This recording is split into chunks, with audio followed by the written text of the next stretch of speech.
Hi there, my name is Brenda Kasuva. I'm an agent with Calder Banker Residential Brokerage, and today I took the time to invite my guest to talk a little bit about title. Go ahead. Thank you, Brenda. I appreciate you having me with you today.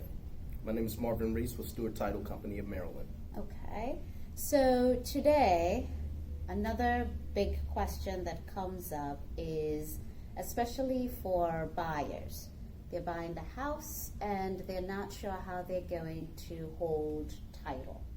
So scenario, girlfriend and boyfriend or significant other, they're buying the house. One of them could be on the mortgage or both of them could be on the mortgage. What options do they have? Typically, as a girlfriend and boyfriend, they're going to take title as tenants in common. Another way that they could take title is joint tenants with rights of survivorship. I'll talk a little bit about the two. Tenants in common is when rights are owned 50% each. Okay. So that's a way, if you go tenants in common, that they can both have ownership in the property.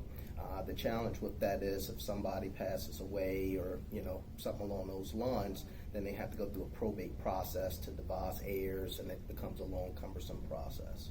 Okay. And the other one is joint tenants?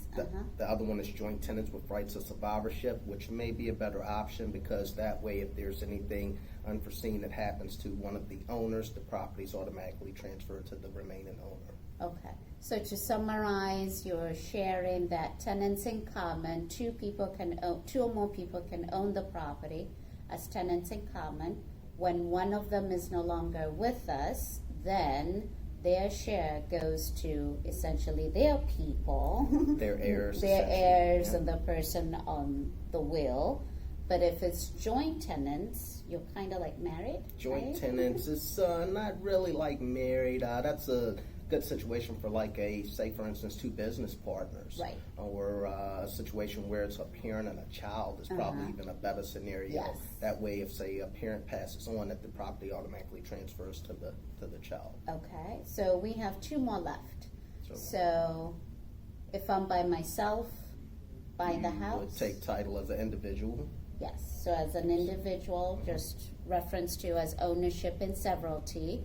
And then the last one left is for individuals who are married. The last one is for individuals who are married, and you're going to take title as tenants by the entirety, which is similar to joint tenants with rights of survivorship, whereas the surviving spouse automatically obtains ownership of the property.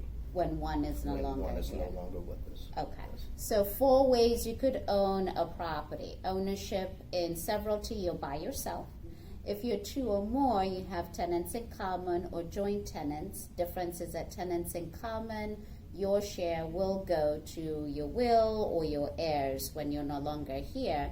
Joint tenants, your share goes to the surviving person. And then the last one is for people who are married, which is tenants by the entirety. Well, thank you very much. Thank you, Brenda.